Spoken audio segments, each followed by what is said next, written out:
What is up, everyone? Welcome back to Be the Number. As always, I am Spencer Aguiar, otherwise known on Twitter as Tee Off Sports, and I'm joined by my partner, Josephine Chang, former Division I golfer out of the University of Kentucky. Josephine, it's nice to have you back in studio this week and hope all is going well. But we also have a very special guest that I would like to introduce. I'm extremely honored to have on Joe Nicely, who is the lead editor over at RotoBaller.com and co-host of the Turn Golf podcast. Joe is one of the sharpest minds in the DFS industry, and you can find him on Twitter at Joe Nicely. Joe, thanks so much for joining us, man. Thanks, Spencer. Really excited to be on with you guys. Love what you and Josephine are doing, and really looking forward to getting back into golf, man. Swing season's here. Yeah, it is. And, I don't want to spend too much time recapping the dominant performance from the USA last week. It was a 19-9 victory, largest margin in Ryder Cup history. Obviously, the European squad had their backs against the wall, having to face 12 players inside of the top 21 of the world rankings. But everything seemed to be clicking for a team that was taking on what I consider to be the old guard of the European side. Let me start with you, Josephine, because I think you can speak on this topic best with all your collegiate experience. Team golf is a different animal. We see it with the passion that the players display and how much it means for them to win for their country. How much, if any, do you think Europe's poor start on Friday morning affected their performance throughout the next four sessions? Or was this just one team being superior at a course that was tailor-made for them to find success? Right, yeah, definitely when it comes to just team play, especially in something like the Ryder Cup, even if you're not having the greatest single season for yourself, when it comes to team play, you know that someone's got your back. And so it almost lets you play a lot looser, and then you almost get back to baseline. You play some of your best golf sometimes too. And so, I mean, I've noticed that when I played the USGA 4-ball with one of my teammates 2 years. We didn't qualify the past year, but I think we made it whenever they played in South Carolina, one of their first couple of years, and just being out there, just us two on the course. I mean, it was phenomenal. We played some of our best golf, and I mean, it was insane to see some of the shots that we pulled off, just knowing mentally that we had someone, if we missed a shot, they were going to hit the green or what have you. But I think that first day, Europe always being so dominant when it comes to Ryder Cup in the past couple of years, to see what happened that first day, I think it threw them for a loop for sure. Obviously, they knew what they were getting into with so much young talent on the USA side, but I just think that the tables have turned, and we finally have a solid USA team that's really young, that's going to be able to, grow together, and Europe now has to, go through the wool that the US usually goes through. So I'm excited to see what happens next few years. Yeah, I agree with you on that. And I definitely believe Padraig Harrington probably panicked a little bit with the way he structured his lineups on Friday afternoon and Saturday morning. But the same outcome was probably coming regardless, because Whistling Straits was such a prototypical American property that rewarded length. It definitely didn't help that European fans weren't able to travel. But give us a few thoughts, Joe, on what transpired in Wisconsin, in your opinion. Yeah, Spencer, I think both you and Josephine touched on a couple of things there. You mentioned the old guard for Europe, and I feel like that's kind of we're seeing kind of the end for a lot of those guys. The Ian Poulters, the Sergios. We're seeing those guys starting to fade out. And Josephine mentioned the youth of the U.S. team. Really exciting young core. Patrick Cantlay, Xander Schauffele, even Scotty Scheffler getting a huge win on Sunday. So really like the core that they're building. This really felt like a different team dynamic for the U.S. this year, and almost kind of an end of an era for Europe. So really excited about the U.S.'s chances moving forward. We felt for the last several Ryder Cups that they were the more talented team, but there were some question marks as to kind of how the team gelled together, and it certainly worked beautifully this year. So really excited to see that, and always enjoy the Ryder Cup. Yeah, it's going to be interesting, because I think when teams are winning, the chemistry is obviously going to be a lot better. We'll see what happens moving forward when this is in Europe in a couple years, and if they can continue the momentum. But let's move forward into what we have going for the 2022 PGA Tour season, which is the Sanderson Farms Championship this week. It's Country Club of Jackson, 7,461 yards, par 72 Bermuda greens. Last five winners of the event have been Sergio Garcia at 19 under, Sebastian Munoz at 18 under, Cameron Champ at 21 under, Ryan Armour at 19 under, and Cody Gribble at 20 under. Joe, when you hear the course details and lists of recent winners, is there a style of golfer that sticks out to you, or anything you see from a statistical perspective that you think you can take advantage of this week? Yeah, kind of a hodgepodge of winners, Spencer. So I don't know that there's one dynamic that makes a golfer stick out this week. I believe distance off the tee certainly is an advantage. You got plenty of room to operate here. The rough's not going to be very penal. Kind of a thread I'm starting to pull on as the week unfolds is we've seen bad putters be able to play well here. These greens are fairly simple. Obviously, on a par 72, par 5 scoring is going to be important. We see several, I believe 6 par 4s of 400 to 450 yards. So that's something I'm looking at. And the approach bucket is fairly compressed. 100 to 175 yards is where over half the approach shots are going to come from this week. I have a very interesting take on the approach shot distances, and I will touch on that in a second. But, Josephine, it's funny because you and I have talked a lot about Donald Ross courses over the first few months of this show. We had one recently at Eastlake for the Tour Championship. Sedgefield Country Club was another for the Wyndham Championship, and I believe there have been 2 or 3 other designs by him since coming on air. I lead you into this question realizing the dynamics are a little different here because John Fott and Mike Gogol redesigned the property in 2008. But a lot of the quirks that you would expect of a Ross property, like the undulation around the greens, can still be felt inside of the ropes at Country Club of Jackson. My first question for you would be, did you notice anything different than Joe came up with when looking at the course? And secondly, elaborate a little on the key metrics that caught your eye. Yeah, so honestly, everything that Joe said, I kind of 100% agree with.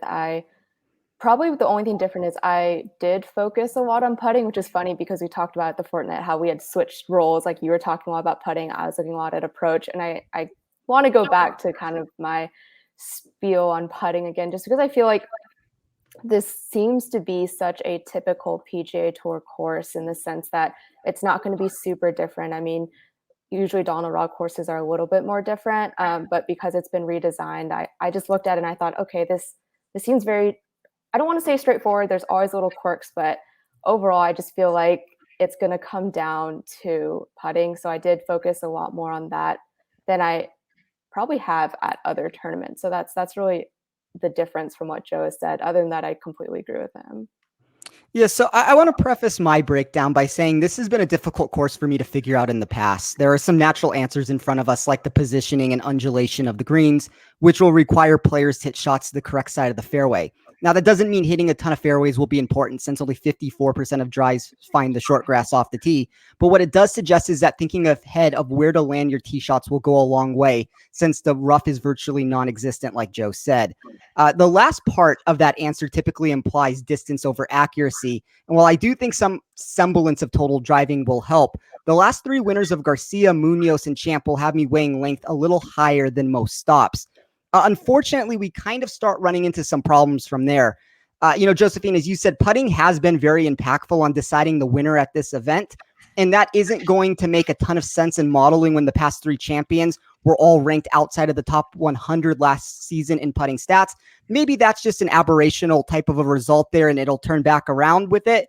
But that's something that I noticed. And on top of that, the 2 biggest differentials when looking at approach shot distribution here versus tour average have come from 100 to 125 yards and 125 to 150 yards. When diving deeper into how Garcia, Munoz, and Champ fared from that distance in the year they won the title, we get Garcia 92nd from 100 to 125 and 144th from 125 to 150. Munoz was more respectable at 61st and 29th, and Champ really broke the model, ranking 187th and 173rd. As I said, I mean, you're going to get aberrational results happening all the time.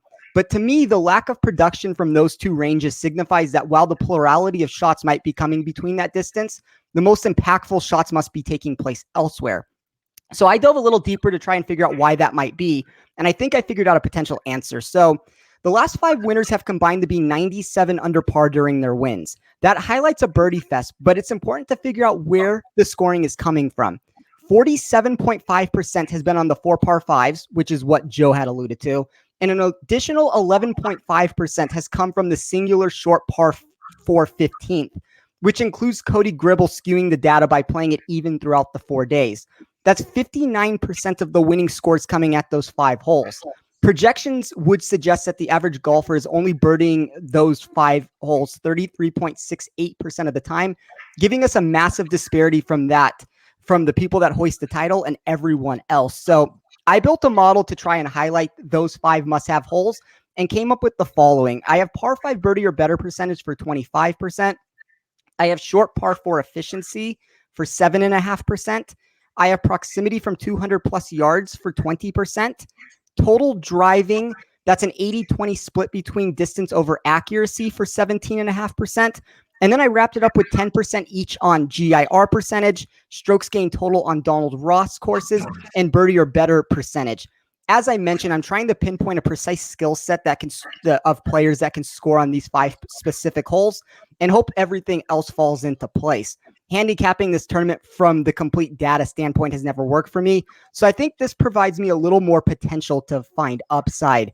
But that is where the 3 of us are at from a data standpoint. I do want to mention that if you're using my spreadsheet this week for your research, be aware that some of the stats are skewed because I did add in the Fortinet Championship to begin the 2022 season.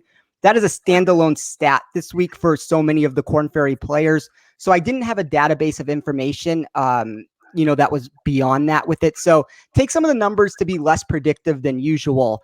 But let's get into what we're actually here to talk about this week, which is the tournament and the price salary ranges. So we have 5 players this week priced above $10,000.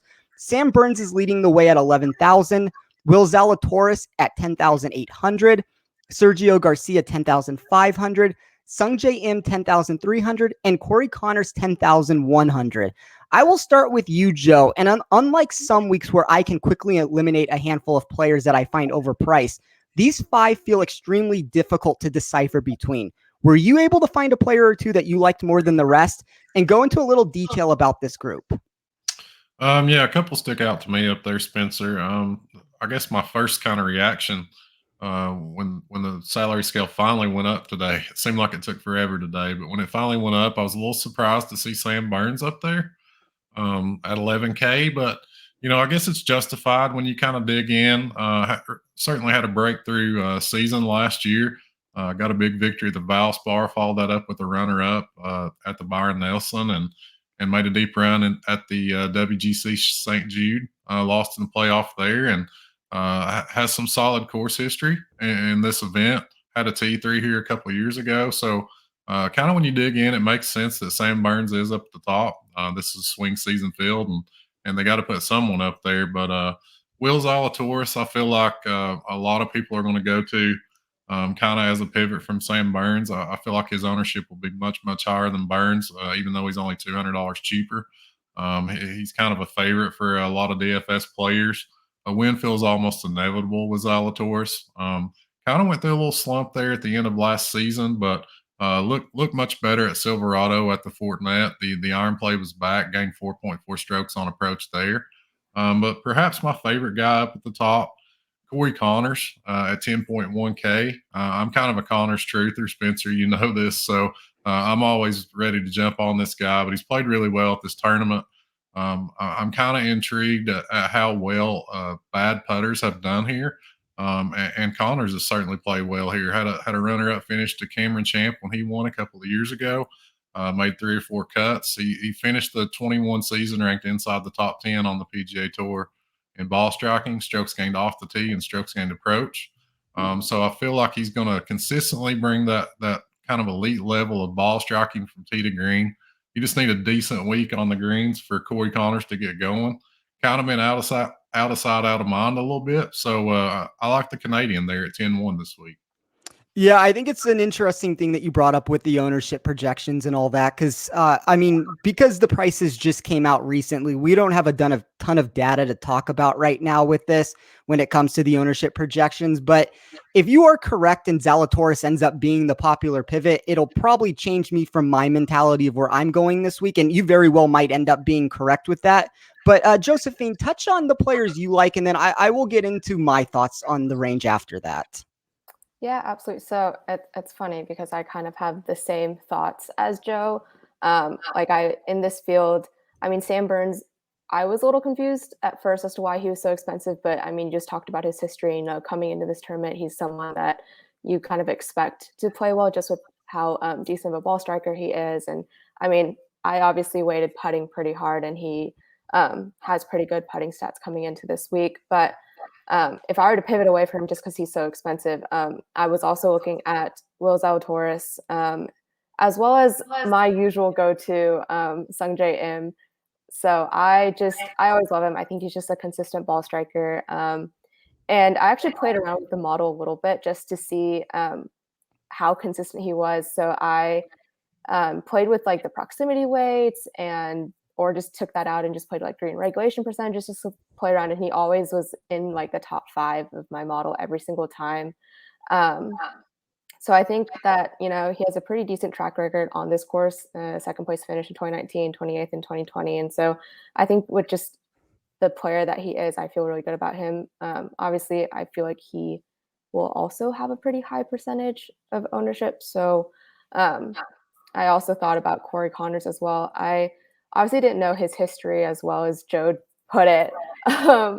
But I looked at him and I liked his stats. I thought that maybe he doesn't convert birdies on par 5s as much as I would want for this tournament. But I mean, after the spiel that you all gave in the beginning about the previous winners, I might have to go back and look at it a little deeper.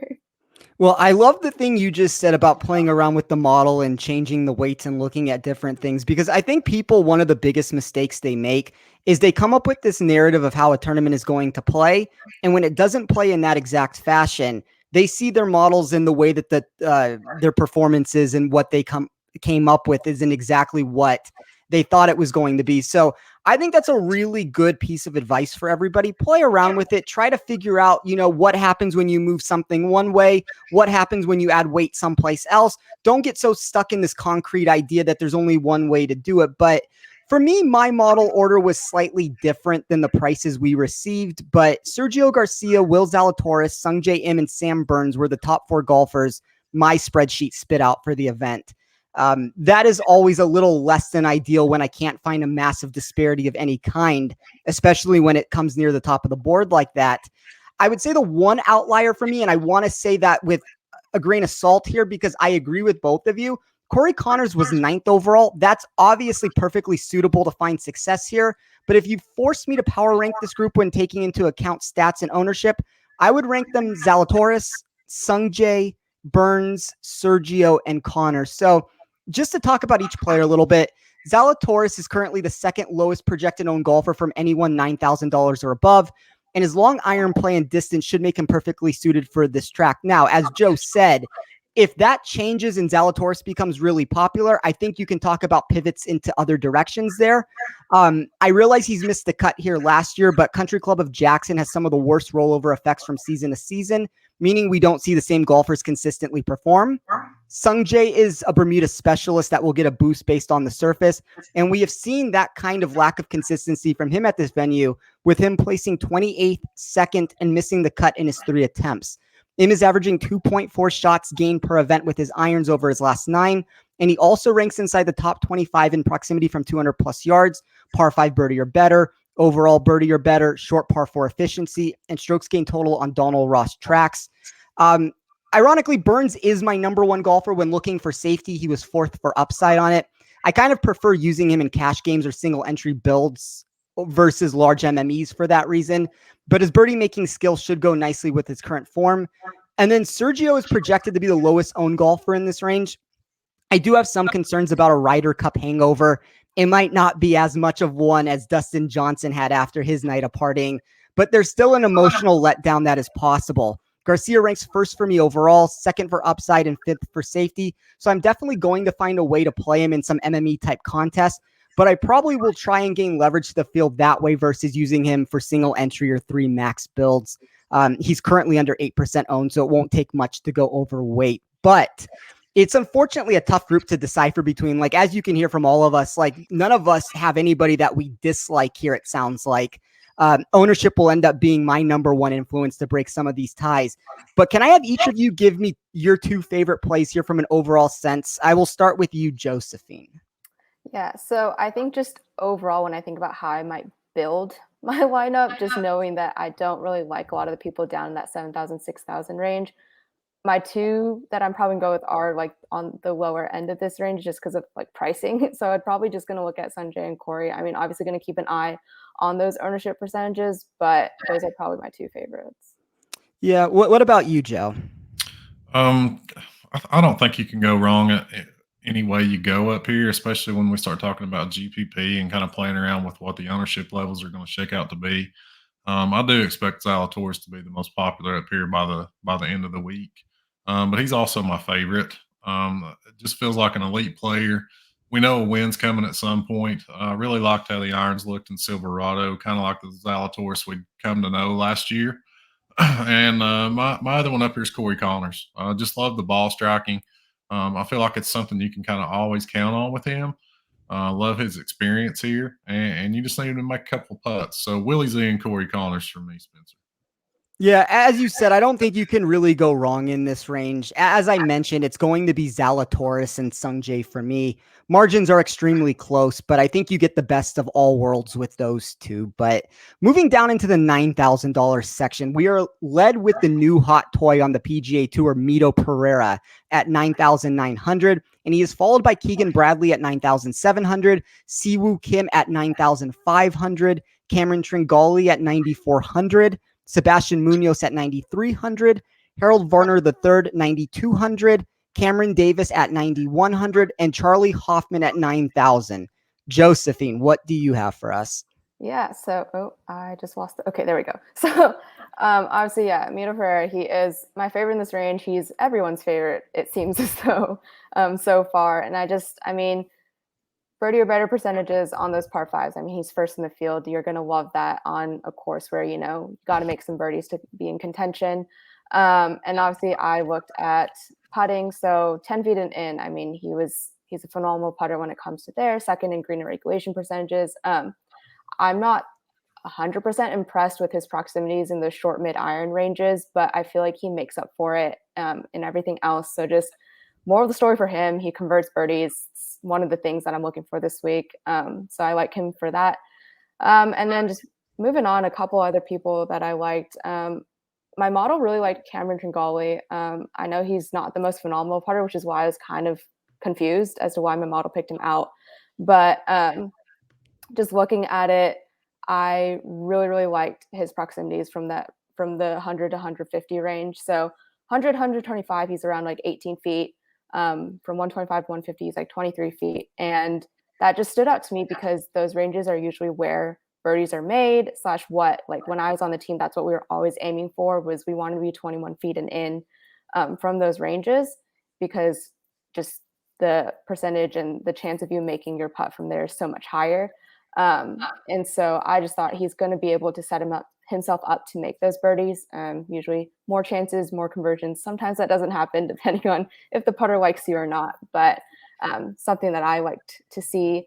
And then I feel like I have to mention Sebastian Munoz just because he was a previous winner. I'm a little skeptical since he did miss the cut at the Fortinet. But I mean, his stats don't look horrendous. I just feel like he's unable to like avoid some bogeys. Not really sure why that's the case because I haven't been watching a ton of golf. But a little concerned about that. And then only other one that I really like, so Harold Varner III. Obviously he missed the cut here in 2018 and he hasn't played this course since, I don't believe. But what I'm just a fan of, like before I even looked at his stats, just like you look at his recent performance, 16th at the Fortinet, 12th at the BMW, 11th at the Northern Trust. I mean, he's just playing some solid golf coming into this week. And then when I did actually dive into his stats, at least on like a pretty average course for the PGA Tour, I just feel like he's going to be a safe play. And so I'm probably like looking at him in this range as well. Yeah, Varner's a good total driver. He has good long iron proximity numbers. I mean, at some point you would have to think that it's going to turn around for him. But, Josephine touched on Mito Pereira a little bit. He has 3 top 6s over his last 5 tournaments. There's definitely a vibe with him that he has some of those Will Zalatoris, what we saw with him last year when he took the PGA Tour by storm. But give us your thoughts on what he brings to the table and anyone else that you might like here. Yeah, man, you mentioned it, Spencer. He's kind of the shiny new toy on the PGA Tour, fresh up off the Korn Ferry Tour at the end of last year. Got that Battlefield promotion, and as you mentioned, had top 6 finishes in 3 of his 4 PGA starts. So I think certainly ownership's going to flock there to him. especially from kind of the hardcore PGA DFS fans who are very well aware of who he is. You might still get some casual PGA DFS fans that aren't quite familiar with him yet, but I think we're going to see ownership congregate there. And I wish I had a hot take here, but I really like everything that Josephine said. Cameron Tringale's a guy that pops for me as well at 9.4K. Just extremely consistent. You do kind of worry about that tournament winning upside. That's the only concern with Tringale, especially if we start seeing him get extremely popular as the week progresses. That's a spot I might consider pivoting away from. But at first glance on the surface, really like Tringale, just extremely solid. And Josephine mentioned HV3 coming in with great form. Doesn't have a ton of course history here that you can lean on, but we really like where his game is, and a great spot for him this week, it feels like, as well. Yeah, I agree with you on all of that. Like, I mean, Varner's somebody that I'm going to be giving a deeper dive to. When I ran my model, there were 2 players in this $9,000 range that graded as a positive value in both the DFS and betting markets. Before I get to those, Keegan Bradley and Cameron Tringale were 2 that were very fairly priced. I agree with you on the Tringale thing, Joe, that I think the lack of win equity could potentially make him a pivot candidate if he does get extremely popular. Charlie Hoffman technically fell within that range also when looking at an overall appeal, but fell just outside when taking into account upside. For that reason, I prefer him as a cash game play versus a GPP target. But my top values were Mito Pereira and Cameron Davis. And as Joe and Josephine both stated, Pereira looks like the real deal early in his career. I have limited data to work with in my model, but he is second in this field in strokes gain approach, first in strokes gain total and par 5 birdie or better percentage, and he is also 4th in long iron proximity. Pereira is definitely going to be popular on DraftKings. Let me ask you this, Joe, based off of that question. So we're looking at about 20% right now. What do you think? And we'll just say from like an overall appeal, obviously there's going to be some contests where he's vastly higher than others. What would you think that Pereira is going to be? Ownership wise, Spencer? Yes. Man, I think in this weak field, he's a hot name, playing really well. The game log looks great. Sub 10K price tag. You've got some concerns with the guys above him. I think he's going to be extremely popular. I think you're looking at the majority of contests at least 25%. Some of the smaller field stuff, you'll see him even higher than that. So I look for him to be one of the most popular players on the slate this week. Is there a number that he would get to that you would not want to play him at?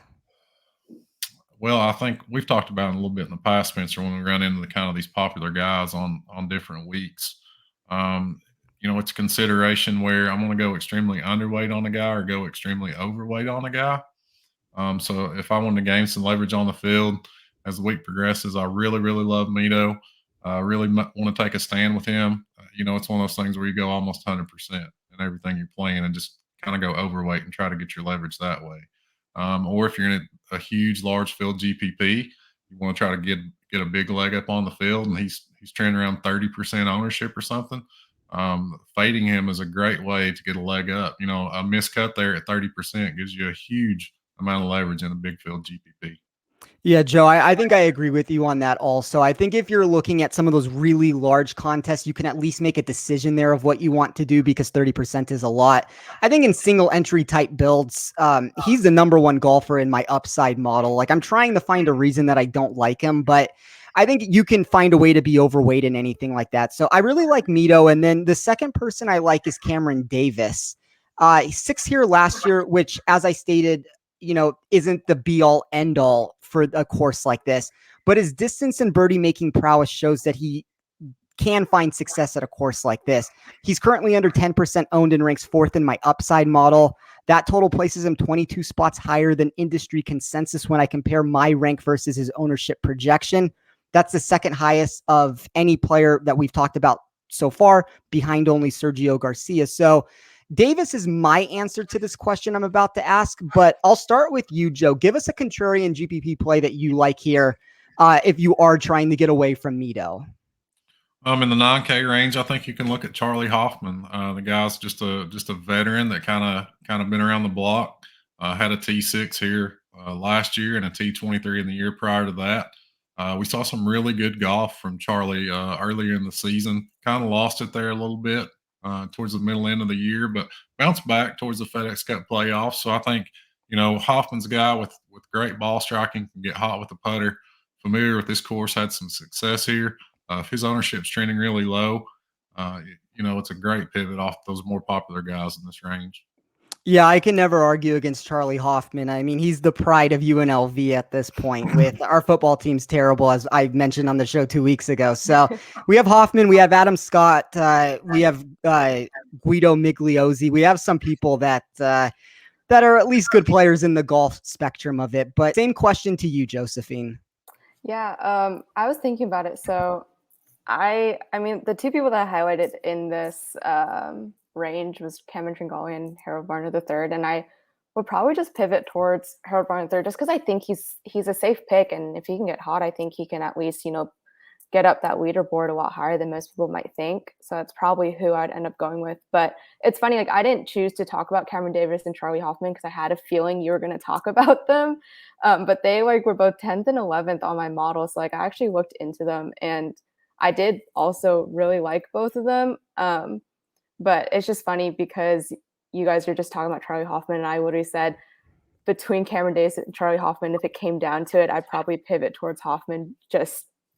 I couldn't tell you why. It's I just feel more comfortable going that way. And so it's just funny to hear you all talk about that. Yeah, Davis is 7th in my model. Hoffman's 9th in my overall model. I mean, the only thing that I liked more about Davis is just the ownership percentage, but I think that those are two guys that clearly have the potential to win at a course like this. But moving on into the 8,000s, we have 11 golfers to choose from. Joe, start us off with a few players you are targeting, and how much exposure do you think you will find yourself having to this range in general? I like this 8K range as a whole, Spencer. Almost preferable to the 9K range for me. Kevin Strielman's a veteran up at the top of the range at 8.9K. Kind of had a career year last year, especially considering his performances in the majors. Ended the year with a thud. Had some really questionable miscuts there and kind of surprisingly bad play down the stretch when a lot of people went to him in DFS. So, I don't know if people hop back on, but he's got a really good track record in this event. Has a top 5 and a top 10 over his last 3 Sanderson starts. So I think you can definitely look at Kevin Strielman there. I'm going to mention Seamus Powers, but that's all I'm going to do. I'm going to let you talk about him, Spencer. I know that's your guy, but he certainly sticks out there at 8.8K. But I'll let you kind of wax poetic on Seamus Power. Matt Wolff, talk about a wild card type of play. A GPP tournament winning upside guy here at 8.5K feels like a bargain, but also you're taking on a lot of volatility. We've not seen Wolff in a while. You kind of never know what's going to come out of it lately. But on paper, this course fits him, right? Bomb and gouge, make some putts, get hot, score on all the par 5s, which we certainly know that he can do. So Matt Wolff sticks out there as a very strong GPP option. I wouldn't consider him in cash games or smaller fill stuff, but kind of like the upside there if you're willing to embrace the volatility. And one of my favorites in the 8K range, Aaron Wise, a guy that sticks out to me in lots of ways. He's a struggling putter. We know that, but we kind of touched on a little bit that this course can be forgiving for bad putters. We saw Sergio win here last year. Leads the field and birdies are better gained over the last 24 rounds. He's made 3 straight Sanderson Farm cuts, and he closed out last season looking very sharp in the playoffs, top 25s in both the FedEx Cup playoffs events. So I really like Aaron Wise there at 8.3K. Yeah, I think Wise is a guy that if he ever could just get the putter under control, I mean, his ball striking and the way that he's able to move the ball around the course, he's a great player. But I'm going to come to you in a second, Josephine, to get your thoughts, but I kind of wanted to elaborate a little bit more on what Joe just said. So I think there's 5 or 6 guys in this range that are extreme boom or bust targets. That means that's probably more of a GPP only type thing. Like, I mean, that's like the Matthew Wolffs, the Aaron Wises, all of the guys like that. But add on to what Joe just said about these golfers and let us know who else you're eyeing. Yeah, so he just mentioned everyone that I definitely was going to talk about too. Sorry, Josephine. I know. I mean, it's fine. I did that to you in the other range, but I also just starting from the top. I mean, I I mean, you already gave a good spiel on Kevin Strielman. I also, Seamus Power popped out to me as well. I'm gonna let you talk about him, Spencer. He's your guy as well. Matthew Wolff, I wrote kind of like almost a paragraph to talk about him. Just, he's going to be a very risky play, but of course, like as you said, this course sets up for someone who can bomb it. If he can get hot with that putter, I mean, we know that he's going to make those birdies and he's going to vault up that leaderboard. I'd like to think, he's had a few weeks to really, try to get back to the baseline Matthew Wolff that we knew when he first came out on the tour. So we can hope that's who shows up this week, but of course we know that it can also be someone we don't really like. So a very risky play, but he's definitely someone I'm looking into. And then Aaron Wise and Patton Kizzire. So Aaron Wise, I mean, everything that you said, and then just, I mean, that the putting. So I looked at it and I saw a combo of high green and regulations and high 3-putt percentages. And so to me, that just says putting a lot of pressure on lag putts. And I know personally how frustrating that can get. That was a majority of my junior year, was like, oh, wow, I'm hitting a lot of greens. So on paper, this looks great, but I'm putting from like 35, 40 feet. And, the amount of putts I had was getting really close to 40. And that's not something you want in a round of golf. And so just seeing those, I'm like, oh, that might turn bad really, really quick. But everything else on his stats looks decent. And then for Patton, I said that he doesn't have the greatest track record at this course, but I kind of like where his game is at. Like, I think he can set himself up for a lot of birdie looks just with those short mid-iron proximities. And he is one of the better putters here. But, as you guys are telling me, because I didn't know this, that seemingly bad putters here succeed. So we'll see how he ends up doing. Yeah, I mean, it's a tough thing. And I mean, I don't know if you want to say anything to that, Joe. I mean, my answer to that would be putting is a really difficult stat in general. And that's what we've been talking about, Josephine. Like, it's the least predictive stat that you can have. So maybe that, like, these are very pure Bermuda greens. I don't know if that means that it makes everybody come more into play. Like, my initial thought process would be, well, if they're so pure, then the guys that putt really well should just make everything. But that hasn't historically been the case with that. I don't know if you want to add anything to that, Joe. Yeah, I think we've seen that a little bit, Spencer. In all fairness to Josephine, I think you can target really bad putters that are great ball strikers. That's kind of a line that a lot of DFS players will take on any given week. But I think that could be especially effective here on this golf course. But the flip side of that coin is I think you can go all the way up and target the extremely elite putters. Got some guys down in the 6K range, which we might want to touch on later, but guys like Denny McCarthy, JT Poston, Peter Malnati, we've seen these guys have some success in this golf tournament. And they're kind of in the top 1 to 2% of putters on the PGA Tour. So I think if you are looking at putting, go all the way up to the top of the board, kind of be willing to throw those guys' ball striking numbers out the window, similar to how we're throwing some of these ball strikers' putting numbers out the window. It's kind of an interesting line to take if you're wanting to get contrarian this week. Yeah, and Joe, I think you had a really good point with what you just said with that. Like, if I'm going to target a really good putter and I'm trying to find a specific skill set, I would rather try to find it in the $6,000 section than paying up for that elite skill set, in the 8 or the 9s with it. But for me in this range, I guess let's touch on the elephant in the room here with Seamus Power at $8,800. He would probably be my preferred play for cash games. He has 3 top 30s at this course in his last 4 attempts. He's also made 11 cuts in a row. If I'm shooting for upside in a tournament type build, I think you can look in a few different places. So you both mentioned it. My favorite target is Matthew Wolff at 8,500, who, despite missing back-to-back cuts, grades as a top 3 play for me on this board. Wolff is a great scorer that excels with his distance and long irons, and this feels like the type of course where he can win the tournament. Full transparency, I already have a bet on him at 60-1. And while I realize his floor is extremely low, his ceiling is that of a $10,000 golfer at his best. I think his projected 5% ownership total might look silly come Sunday if he can get himself into contention. So I am going to be very overweight on Matthew Wolff. I also like Carlos Ortiz at $8,600 a lot. I keep waiting for his game to break out again, but 2 top 5s here in his last 3 years shows that he has the traction at this venue, that he likes what he sees with it. So he's gained strokes with his irons in 7 of his last 9 starts and off the tee in his last 5. He's quietly made 10 of his past 12 cuts, and it just feels like a big result might be around the corner. And then my 3 wild cards would be Gary Woodland at 8,400, Aaron Wise at 8,300, and Patton Kizzire at 8,200. You guys both talked a little bit about Wise, and Josephine, you mentioned Kizzire, but if Wise's numbers continue to trend over 15%, I likely will pivot elsewhere just because of how volatile he is. Woodland is a second look from me because of his pedigree, and Kizzire always seems to excel at these birdie type fests. So I really like Wolf, really like Ortiz. Going to be looking into Woodland, Wise, and Kizzire in specific contests with it. But I guess the only other player that we did not mention that I think is worth talking about would be Matthias Schwab. I don't have enough data on him because he plays on the European Tour, but do either of you have any interest in him here?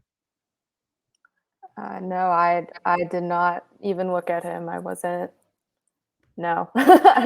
Nope. I think it's definitely a way to get contrarian, Spencer. Anytime these Euro Tour guys come over to play here, I always like to kind of do a little background on them, see what the strengths and weaknesses of their game are. We do know that sometimes it takes these guys a little bit of time to adjust. I mean, we've obviously seen some exceptions. Garrett Kigo won last year, but certainly a talented player, Schwab is. Spends a majority of time over in Europe, and I think it's worth diving into, especially as we get on into the week. I expect his ownership to be pretty low, so that would put him in play in GPPs for me. And just to touch on one more thing, Spencer, you talked about Matthew Wolff. He's kind of a hot button, I feel like, in this range. This is a guy that, even at his best, when he was playing his best golf, winning tournaments and contending to win tournaments, has never been consistent. He's always been extremely volatile. We've always seen a bunch of missed cuts in there. So, essentially we're getting the same upside that we've always got from Wolff, even though the downside is there, which it's always been there. So we're getting it at 8.8 rather than 9.5K. So really interesting call on Matthew Wolff, Spencer. Yeah, and by the way, just to change something that I said earlier that was wrong, Garrick Higo is the UNLV guy, not Guido Migliozzi. So, I want to take credit for everybody being a UNLV player, but unfortunately, I mean, that's not the case. So Garrick Higo would be the UNLV guy there, just to correct that point that I made earlier. But yeah, I'm going to do a little deeper diving as the week goes on when it comes to Schwab here. He was someone that registered as a positive value when looking at my overall rank versus his ownership total of it being under sub 4%. But let's change things up a little in the $7,000 section. As I mentioned to begin the show, Joe does a DFS podcast weekly where he goes through the entire board with his co-host, Andrew Poor. But give us a little tease here of a few players you like between 7,900 to 7,000, and everyone can tune into your podcast to hear the entire picture. Yeah, thanks, Spencer. I hope you guys will come check out the Turn Fantasy Golf Pod. We post that every week. My buddy Andrew Poor and I, Spencer's on there a lot with us, and we'll try to get Josephine on there sometime this season. But if you guys do ever listen to the Turn, Scott Stallings is one of our favorites. Kind of a hometown guy, a friend of Andrew's, and a player that we really like and kind of pull for. So. And I had bashed Stallings homer, but I feel like that love is warranted this week. He's coming off a really good performance in Silverado, had a T6 out there, had a T6 in this golf tournament last year, and he's made 4 straight Sanderson cuts. So I feel like you can give Scott Stallings a look there at 7.7K. Another guy that kind of sticks out to me at the bottom of the range. I really like jumping on these Corn Ferry Tour guys early, Spencer. I think you know that. Chad Ramey sticks out to me at 7K. Not a ton of stats out there. We're kind of limited as to what's out there, but this guy absolutely eats on par 5s. Using his limited rounds, he ranks second in this field in strokes gained par 5s, and actually has a start on his Sanderson resume. He had a T26 here a couple of years ago. So I think you can give Chad Ramey a look as a viable salary saver down there at 7K. Yeah, Ramey was one of my favorite plays at the Fortinet, and that didn't work out well, but I think that this might be an interesting spot for people to jump back in on him, I mean, right now he's looking at about 3% ownership. So I like where your head's at on that. But same question to you, Josephine. Give us a handful of your favorite plays here. Yeah, so funny enough, first guy that pops up for me is Scott Stallings as well. And I mean, I don't know him personally, but obviously, like, I looked at, making 4 cuts in a row here at this course, and then just, he finished 6th, what was it, 2 weeks ago now at the Fortinet. One of the higher green regulation percentages in this range. And so I really liked him, but I mean, I'm probably pulling from him in this range just because I had a lot of trouble going through this $7,000 range. Other than Scott Stallings, I kind of looked at Chris Kirk a little bit. My model didn't like him the most, but I just thought maybe he would be someone to kind of dive deeper into, maybe a safe play just because he has high green regulation percentages. I feel like he's been making a lot of bogeys lately though, and not, countering them with some easy birdies. So that might be something that I need to look a little deeper into. As for that, there was Ransom Griffin. So he was really similar to Chris Kirk when I was looking at him. Just model liked him, kind of the same deal. Like, doesn't hit as many greens as Chris Kirk, but he does seem to make a lot more birdies. So might be a last minute decision if I need someone else in this range, someone I'm going to dive deeper into. And then I actually had a question, wondering if you guys had looked into him at all, but David Lipsky, he ranked really high on my model, and I'm just not really sure why, or if you guys did any research on him. I'll let you start, Joe. He actually ranked very well on my model also, to preface that before I go into it. But where was he for you, Joe? Not extremely high. He's a guy that spent a lot of time on the Euro Tour. Came over, played on the Corn Ferry Tour last year. So kind of limited as to the stats you can actually pull up, but played pretty well on the Euro Tour. Came over and had some nice outings, a couple of runner-up finishes back in the spring on the Corn Ferry Tour. So, he's certainly a talented player, a guy you can look at, but, statistically, because of the lack of stats on the PGA Tour, he's not really popping for me. Yeah, and I mean, that's the scary part that I was kind of alluding to when we were talking about this originally. Like, there are going to be players that grade much higher than they should. I was telling Josephine, like, Justin Suh was one of those guys last season where, I mean, my model thought he was better than Colin Morikawa there for a couple months. And, that doesn't seem to be the case. I still think Suh's a talented player that might be able to get up to a certain point where he's probably underachieving right now. But yeah, I mean, to what Joe said, that's my only concern with it, is that the data is a little limited, but graded 31st overall for me. I mean, I'm going to give him a deeper dive into for that reason alone, but my top 3, and this would be in order of salary, not necessarily in order of how much I like these guys, but I like Keith Mitchell at 7,800. I think off the tee is going to matter. I think distance is going to matter. And despite ranking 95th in my model in strokes gained approach, he is 25th overall in proximity from over 200 yards. And as I mentioned, that's a category that I'm really going to be looking at this week. Taylor Pendrith at 7,800. That's another Corn Ferry guy that I'm trying to get ahead of. I think that price tag is a little indicative of what his potential is. We don't have enough data to form a concrete opinion, but we can extrapolate his stats out to get a really nice look ahead of what he might be as a player. He ranks first in both distance and strokes gained off the tee. Now that's over like 8 rounds I have for him. So, like, that's something to at least take a deeper look into. But I think that if he can change his long irons around, the par 5 scoring has been brilliant early in his career. And then Luke List at 7,500. The stats are trending better than the current form looks on paper. And it's the same blueprint I'm trying to find over and over again. Give me distance, long iron play, and the ability to score at these critical 5-hole stretch between the short par 4 and the par 5. And part of the reason my core in the 7,000s won't be as large is because I do really like what we have in the 6,000s. I don't think there's a massive difference between a lot of the guys priced $1,000 higher.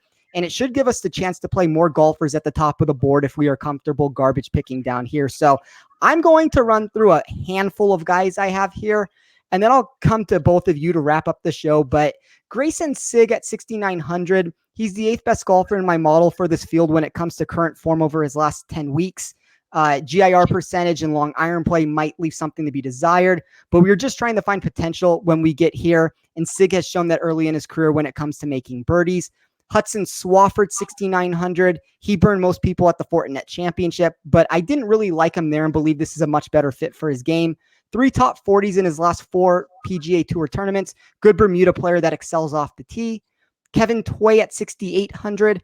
5 top 30s in his last 7. 7 made cuts in his last 8. We have seen Tway excel before on these driver-friendly tests like we just got at the Safeway Open, which I guess would now be the Fortinet for that. But he won that tournament in 2018. John Ogenstein at 6,700.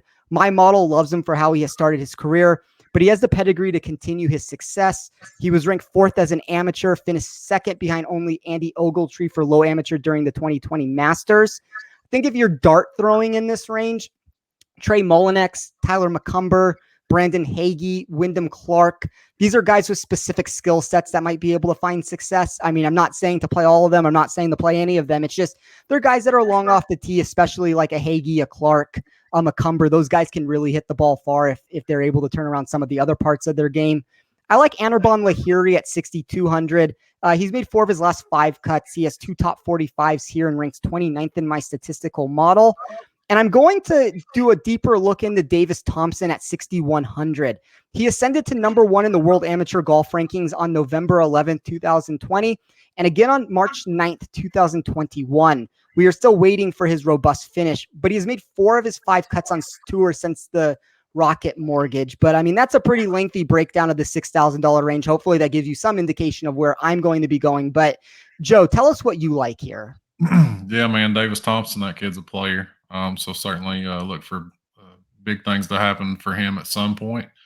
Still very young in his PGA Tour career, but very good call down there at the bottom, Spencer. You mentioned another one of my favorites, guy coming up from the Korn Ferry Tour. I feel like I've been pushing Grayson Sigg for like 2 years, but because of COVID, his time on the PGA Tour got kind of pushed back. Spent an extra year on the KFT Tour, won my town event here, the Visit Knoxville Open last year, and I just absolutely love his game, man. Hits the ball consistently, unbelievably straight with just a little baby draw. So I think he's going to be one of those guys we see just play really, really well on the PGA Tour for years to come. So love him at 6.9K. Nick Hardy's another guy coming up from the KFT Tour. I love his grit. We saw him playing some Monday qualifiers. Just fighting his way on the PGA Tour. He was a very good collegiate player at the University of Illinois, and gained over 3.5 strokes on approach in Silverado. So like Nick Hardy this week, Adam Schenk feels underpriced to me at 6.7K. Made 4 straight Sanderson cuts. We saw him flash some form down the stretch last year. So in this type of field, Spencer, Adam Schenk feels a little bit underpriced to me at 6.7. And then some guys, some elite putters I touched on earlier when Josephine and I were talking about putting. I think you can target these guys because they are cheap. They do bring some upside to the table in this event. Denny McCarthy, JT Poston, and Peter Malnati. All 3 of these guys have got great Sanderson Farm track records. They're excellent putters. They can get hot and log a top 10 for you. Yeah, and I think that's what you're looking for down in this range. Find a specific skill set, whether that's putting, whether that's distance, whichever way you want to go. Really like your call on Nick Hardy there. He's somebody I was going to give a deeper dive into also. He's a positive value across the board with the way I was looking at him. Adam Schenk was also a guy that should have been in the $7,000 range according to my models. So I think you might be on to something there. I mean, I would monitor the ownership. He looks like he's going to be popular. That's really the only negative thing I have to say about him on that. But Josephine, take us out of here. Let us know who you like in the $6,000 range, and we will let Joe get out of here. Yeah, so I also actually was going to speak pretty highly of Adam Schenk, but I feel like you guys already hit that out of the ballpark. So, but I had him down here as well. And then Kevin Tway, actually, I didn't look into him a lot, but I literally just wrote look into. So I'm glad that you all mentioned him. Hudson Swafford as well, someone that I like down here. And then another one that you actually mentioned, this is really funny. So when I was going through the 6,000 range, down at the very bottom, Davis Thompson also graded really well in my model. And I was just like, I feel like I recognize that name and I don't know why. So I said, I'm going to look into him as well. So it's funny that you mentioned him.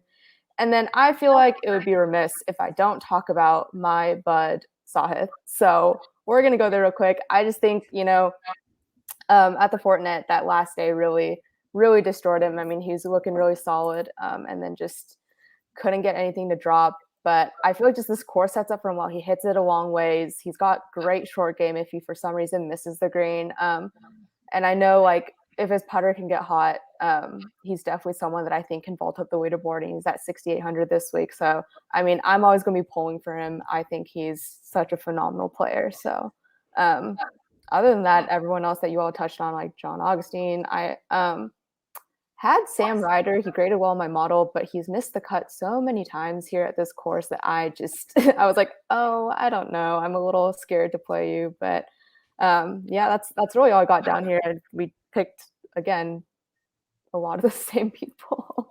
Yeah, so to touch on a couple of things you just said. So Sam Ryder graded well in my model. He had missed the cut, I think, 3 times in the last couple years on it. That's the reason why I didn't mention him either. The second thing I will say about Sahith Theegala is he is 25th on my model, and I feel like, you know, the Turn Golf Pod, they have Scott Stallings. You're friends with Theegala.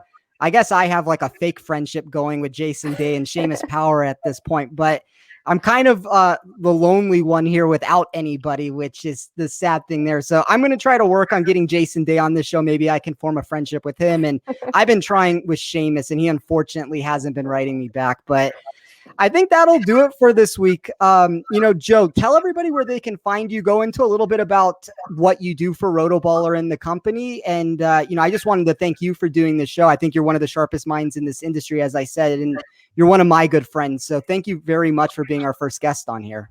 Oh yeah, man. Thanks, Spencer. Really appreciate your friendship, buddy, and love working with you at RotoBaller. We're kicking off our swing season package over there. And I've been telling folks it's the best time of the year to sign up for our PGA Premium package because it takes you through the 2022 Tour Championship. So you're getting almost a calendar year of coverage. You can read my stuff. You can read Spencer's stuff. Our buddy Andy Lack's joining the team with the premium article over there. Josh Bennett, another one of our awesome writers, does a course breakdown every week. So we feel like it's really an amazing deal. You can sign up now for less than $65 when you use a promo code. So really encourage people to go over there and check it out. You can also find me on the Turn Fantasy Golf Pod every week. Find me on Twitter at Joe Nicely. So I'm out there. Always happy to join you, Spencer. It's nice talking with you, Josephine, and happy to help anytime on Twitter. If anybody listening or watching has any questions, just hit me up. Yeah, I really appreciate you doing this, Joe. And, you know, I'm proud of what we built at RotoBaller because, you know, just a quick little outro story before we get out of here. So you and I got into the company at the same time, and I think we're approaching, what will this be, 4 years? Yeah, I think so. Yeah, 4 years coming up on the Masters. And it was the RotoBaller team didn't have anybody going at the time. And Chris Mangano was the lead of the team, and Chris did great work for golf. He's more of a football person at this point. Gianni Magliocco, who funny enough is at Golf WRX, you know, he did great work. And I feel like between the 4 of us, we really helped to propel RotoBaller to where it is now. And as you said, now we have Josh Bennett. Andy Lack is part of the team, and Andy Lack writes a betting article over here at Golf WRX. So be sure to check him out also. But really appreciate you doing this. As always, Josephine, I appreciate you doing this show with me. You can find Josephine on Twitter and Instagram at jchang1020. You can find me on Instagram and Twitter at TOffSports. Thank you guys for listening. Good luck this week. Let's make some money. And if you have any questions, be sure to write one of the 3 of us on Twitter. Thanks, guys.